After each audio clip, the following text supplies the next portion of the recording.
नमस्कार दोस्तों, कैसे हो आप लोग। उम्मीद करता हूँ सब लोग बहुत अच्छे होंगे। दोस्तों आज एक छोटा सा सेशन करने वाला हूँ और डिटेल में बताऊँगा कि येडा का जो फ्यूचर है वो कैसा है, जैसे कि आपने थंबनेल पे पढ़ा है। और यहाँ पे एक कमेंट आया था, उसका भी मैं यहाँ पे क्लैरिफिकेशन देना चाहता हूँ। उन्होंने काफ़ी लंबी चौड़ी बात लिखी थी मेरे बारे में कि मैं टू नेगेटिव हूँ, कुछ इस तरीके से उन्होंने सही लिखा था। नेगेटिव हूँ मैं, लेकिन उसका जो संदर्भ है, जो उसका जो क्लैरिफिकेशन है वो मैं यहाँ पे दूंगा। सबसे पहले मैं एक दो क्वेश्चन ले लेता हूँ जो कि रिपीटेबल क्वेश्चन है। एक लाला लैंड जी का क्वेश्चन है कि लीज रेंट क्या होता है। तो सर मैं आप सभी को बता दूँ कि ये जो गौतम बुद्ध नगर की जो ज़मीन है ये लीज रेंट पे है। ठीक है, लीज रेंट का मतलब ये लीज डीड पे आपको दी जाती है, किराए पे दी जाती है ये आपको 90 ईयर की लीज पे। ठीक है, तो इसमें देखो तीन चार चीज़ें हैं, अपनी क्लैरिफिकेशन भी देता जाऊंगा साथ साथ में, और येडा का फ्यूचर भी बताऊंगा। येडा, नोएडा, ये गौतम बुद्ध, ये जो अपना ग्रेटर नोएडा है, ये तीनों को आप एक ही माने। येडा इनका सबसे छोटा भाई है, ठीक है, नोएडा सबसे बड़ा भाई है, और ग्रेटर नोएडा जो है सबसे बीच का भाई है। ठीक है, तो तीनों की अलग अलग संपत्ति है। हालांकि जो येडा है उसकी संपत्ति नोएडा की जो संपत्ति है उसके तकरीबन करीब आने वाली है। ठीक है, तो अब हो क्या रहा है कि नोएडा जब बसा था, ठीक है, new Okhla industrial development authority जो है, इसलिए इसको शॉर्ट में नोएडा बोल देते हैं। नोएडा जगह का नाम नहीं है, ये एक अथॉरिटी का नाम है। ठीक है, तो वहाँ पर जब अलॉटमेंट हुई थी तब कंपनियाँ आई वहाँ पर और डेवलपमेंट हुई। ठीक है, दिल्ली के करीब पड़ता है नोएडा, ये आप एक पॉइंट मेंशन कर लीजिए अपने पास, दिल्ली के करीब पड़ता है नोएडा। ग्रेटर नोएडा उससे भी दूर है और येडा उससे भी दूर है। तो क्या ये इम्पैक्ट, इसका इम्पैक्ट नहीं होगा, आप बताइए। ठीक है, पहला मैंने अपनी एक वीडियो में कहा था कि भाई जिन लोगों के पास में सरप्लस अमाउंट नहीं है वो प्लीज़ ना भरें। ठीक है, लोन के भरोसे ना रहें, क्योंकि उनका ड्रॉ होगा ही नहीं।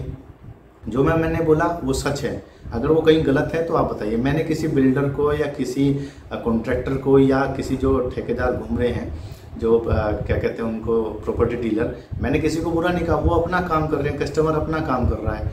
ठीक है, मैंने सिर्फ इतना कहा कि अगर आप 10 साल तक अपना पैसा जो कि आपको नहीं चाहिए है तो लगाइए। और मैं यहाँ पे एक चीज़ और क्लियर कर दूँ, किसी के पास इतना टाइम नहीं है कि वो 10 साल तक अपना पैसा ऐसे लगाए रखे। मैं मानता हूँ कि 10 साल बाद उस ज़मीन की कीमत बढ़ेगी, बिल्कुल सही कहा है आपने, नाम मैं नहीं ले रहा हूँ उनका। 10 साल बाद देखिए, ज़मीन तो आप कहीं पर भी खरीदोगे, उसका एप्रिसिएशन दर बदर बढ़ता जाएगा। ठीक है, आए साल आपका जो है बढ़ता रहता है। लेकिन 10 साल बाद क्या होगा, 15 साल बाद क्या होगा, किसने देखा है। आज जितने भी इन्वेस्टर हैं उनका एक ही ध्येय है, आप मानो या मत मानो, उनका ध्येय ये है कि भाई मैं अभी इसमें फॉर्म में भर दूं और मेरे पास 1 महीने के बाद से पहले ही मेरे पास अलॉटमेंट लेटर आ जाए और मैं उसको सेल कर दूं। मेरे पास तकरीबन 60 से 65% कमेंट जो है इसी बारे में आते हैं कि क्या मैं अलॉटमेंट लेटर पे प्रॉपर्टी सेल कर सकता हूं। भाई जो लोग अलॉटमेंट लेटर पे ही प्रॉपर्टी सेल करने वाले हैं उनको क्या तो एप्रिसिएशन मिलेगा, आप मेरे को बताओ पहली बात। और क्या वो डेवलपमेंट होगी वहाँ पर। खाली कागजी कार्रवाई करने से नहीं होता है कि इतने रेट बढ़ गए, इतने रेट बढ़ गए। नोएडा आज का नहीं बसा हुआ है, नोएडा बहुत पुराना बसा हुआ है, लेकिन फिर भी वो लोग जो है नोएडा वाले दिल्ली आते हैं सामान खरीदने के लिए, क्योंकि वहाँ पर उनको सस्ता पड़ता है, पास पड़ता है। और जो ट्रांसपोर्टेशन है, जो आपकी जो इंफ्रास्ट्रक्चर है वो काफ़ी मजबूत है, इसलिए। अदरवाइज वहाँ कोई नहीं जाएगा दिल्ली में, मतलब येडा से कौन आएगा दिल्ली भाई इतनी दूर। हाँ, ये बात जरूर है कि जो सेक्टर 151 है जो कि अभी नोएडा में है, वहाँ से जो बात की जा रही है कि एक जो है लिंक यमुना के पार जो है लगाया जाएगा, जिससे आप जो है जल्दी से दिल्ली में एंटर कर पाएंगे, वो काफ़ी चीज़ें मैटर करती हैं।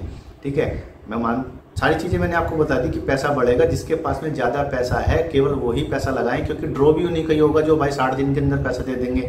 एक क्वेश्चन आया था मेरे पास कि पेमेंट प्लान क्या है। तो देखिए, पेमेंट प्लान आप डिटेल में ज़्यादा जाओगे फ़ायदा कुछ नहीं है। पेमेंट प्लान ऑप्शन वन के बारे में बता रहा हूँ। ऑप्शन 1 ये है कि आपको जो है 60 दिनों के अंदर, जब ड्रॉ आपका हो जाता है उसके 60 दिनों के अंदर आपको पूरी पेमेंट करनी है, 100% पेमेंट करनी है।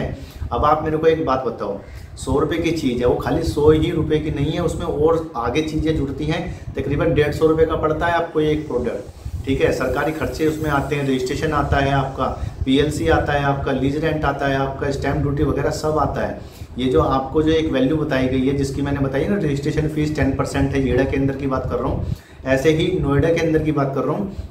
जो बेस प्राइस है वो बेस ही प्राइस है, बस उसके ऊपर काफ़ी कुछ है। ठीक है, तो ये आपका जो भी प्लॉट आप जो लेने वाले हैं उनके पास में अच्छा खासा अमाउंट होना चाहिए। जो लोग लोन के भरोसे बैठे हैं वो थोड़ा अवॉइड कीजिए, रिस्क है। अगर एट ए टाइम आपका लोन रिजेक्ट हो गया, या तो आप, इसलिए मैंने हर एक कमेंट में बताया है, अपनी हर एक वीडियो में बताया है कि अगर आपको लोन मिल जाएगा, लोन की दिक्कत नहीं है, लोन मिल जाएगा आपको। आपकी जो क्रेडिबिलिटी है, आपकी जो सिविल स्कोर है, उसके ऊपर डिपेंड करता है। आप बैंक में जाइए, पहले से बात कीजिए, वो जब आपको अप्रूव कर दे तब आप इसमें अप्लाई कीजिए। हालांकि अब थोड़े ही दिन बचे हैं, तो मेरा कहने का मकसद सिर्फ इतना है, ये जितनी भी स्कीम है ये उन लोगों के लिए है जिनके पास अच्छा खासा पैसा रिजर्व में रखा है और उनको ज़रूरत नहीं है, वो खाली पैसा लगाना चाहते हैं। ये जितनी भी स्कीम लाई जा रही हैं, ये किसी आम आदमी के लिए नहीं है। मैं तो नहीं मानता इसको आम आदमी के लिए स्कीम, भले ही आप कुछ भी मानिए, सच यही है। ठीक है, ये मैंने क्लैरिफिकेशन दे दिया है कि आपका जो है एप्रिसिएशन होगा, इसमें कोई डाउट नहीं है। आज 1 रुपये की है, कल 10 रुपये की होगी, बिल्कुल इसमें कोई डाउट नहीं है। लेकिन वो उस टाइम तक कौन वेट करने वाला है? कोई वेट नहीं करने वाला।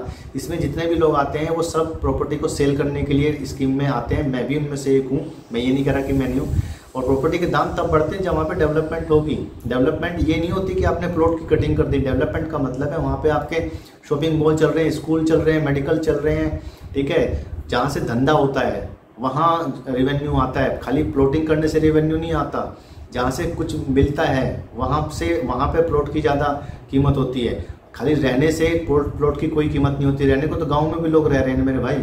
खैर, कड़वी लग रही होगी मेरी बातें, कोई इशू नहीं है। मंजुल राठी जी पूछते हैं कि 60 मीटर और 90 मीटर के प्लॉट कहाँ पे हैं? तो देखिए सर, 60 और 90 के मीटर के जो प्लॉट हैं वो एक ही बार निकाले थे इन्होंने पिछले साल।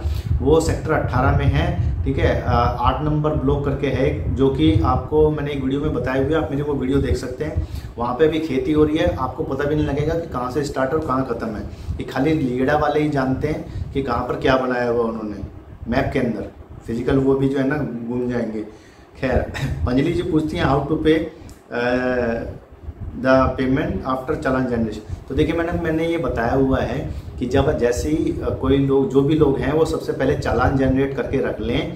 उससे एक फ़ायदा ये है कि अगर आपका मन बदलता है तो आप लोग जो है उसमें नहीं भरेंगे, खाली 590 रुपये आपके ख़राब होंगे। ठीक है, अगर आपके पास में पैसे हैं, अच्छा खासा सरप्लस है आपके पास में पैसा, आपने चालान जो है जनरेट कर लिया है, तो मैं आपको बता दूं, चालान के उसमें जो है ना सबसे ऊपर आपका एक अकाउंट नंबर लिखा रहता है। ठीक है, ICIC करके लिखा होगा, उसके बाद IFSC कोड लिखा होगा। वो उस पर्टिकुलर ICICI बैंक का जो आपके फॉर्म से लिंक है उसका अकाउंट है। आप जैसे जब कभी किसी को थर्ड पार्टी को जब पेमेंट करते हैं तो अपने इंटरनेट बैंकिंग के अंदर में IFSC कोड, बैंक का नाम और जो है वो डालते हैं उसका अकाउंट नंबर किसी का भी। ठीक है, तो आपने बैंक का नाम ICICI बैंक लिमिटेड जो है वो चूज़ कर लेना है लिस्ट से।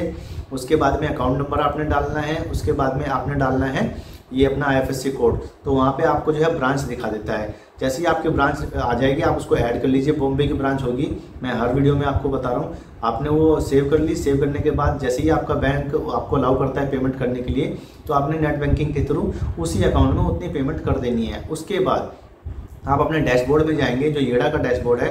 लॉगिन करने के बाद में सबसे लास्ट में राइट साइड की तरफ आपका आ रहा होगा वेरीफाई का ऑप्शन। जैसे ही आप उसको क्लिक करेंगे वहाँ पे पेमेंट आ रहा होगा। पेमेंट पे आप क्लिक करेंगे तो आपको जो है दिखा रहा होगा, वहाँ पे डन करके दिखा रहा होगा या वेरीफाई कर मतलब सबमिट करके दिखा रहा होगा।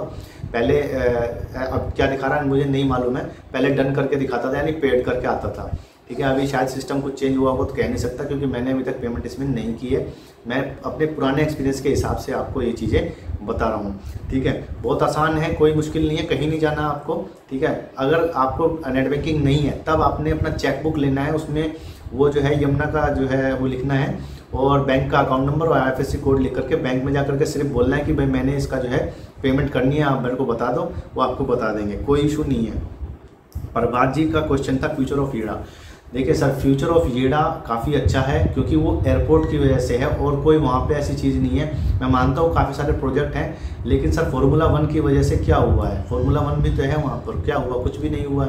ठीक है, जब तक जो है इंडस्ट्रीज नहीं आएंगी, वहाँ से रिवेन्यू जो है निकल के नहीं आएगा, GDP जैसे ग्रोथ करेगी उस पर्टिकुलर एरिया की, अपने आप दाम बढ़ते हैं। ठीक है, ऐसा नहीं होता जैसे मैंने अभी थोड़ी देर पहले बताया, रिहायशी इलाकों में से कभी भी आपकी जो है दाम नहीं बढ़ते हैं, बहुत स्लो बढ़ते हैं। तो जहाँ तक बात है कि कैसा फ्यूचर है, तो फ्यूचर अच्छा है, लेकिन कितना टाइम बाद होगा अगर आप उतना वेट कर सकते हैं तो आप प्लीज़ इसमें भरिए, अपनी किस्मत आजमाइए।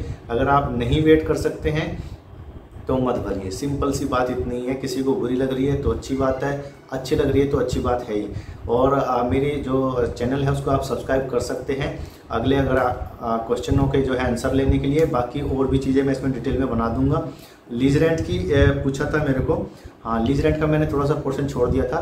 तो ये होता है सर आपका 10% जो है इसमें लिया जाता है। वन टाइम अगर आप पेमेंट करना चाहते हैं तो 10% होगा टोटल वैल्यू का येड़ा के अंदर में, और 15% है टोटल वैल्यू का नोएडा और जो अथॉरिटी के अंदर में जो ई ऑक्शन हो रहे हैं उनका।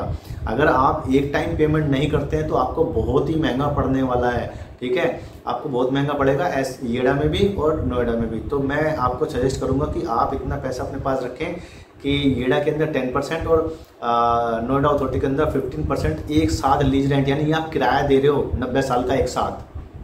इसका मतलब सिर्फ इतना है, 90 साल का किराया 10% येड़ा में और 90 साल का किराया उस जगह का रहने के लिए आप दे रहे हो इसमें नोएडा अथॉरिटी में। इसके बाद आपको जो है अपना मैप अप्रूव कराना होता है, उसके लिए 2 लाख रुपए लग जाएंगे कम से कम, ठीक है। उसके बाद बनाने का खर्चा ही खर्चा होता जाएगा इसमें, ठीक। इसलिए लोग इसको बनाने से बेहतर है उसको बेच देते हैं, ठीक है, पहले से पहले ही सेल आउट कर देते हैं। सेल आउट करने वाला भी क्यों खरीद रहा है, वो इसलिए खरीद रहा है रीसेल में ताकि वो आगे रीसेल कर दे। लेकिन सर आपको मैं बता दूं, जहां से किसी को पहली बार अलॉट किया गया है और रिलीज डेट हो गई है उसके 2 साल के अंदर आपको वो बनाना पड़ेगा, आपको मैप अप्रूव करके उसको कराना पड़ेगा। एक वीडियो और बना दूंगा मैं, उसमें बता दूंगा कि इससे कैसे बचा जा सकता है, वो भी मैं आपको बता दूंगा, ठीक है। तो आप सब्सक्राइब कर लीजिए और अपने क्वेश्चन जो है पूछते रहिएगा। जय हिंद दोस्तों।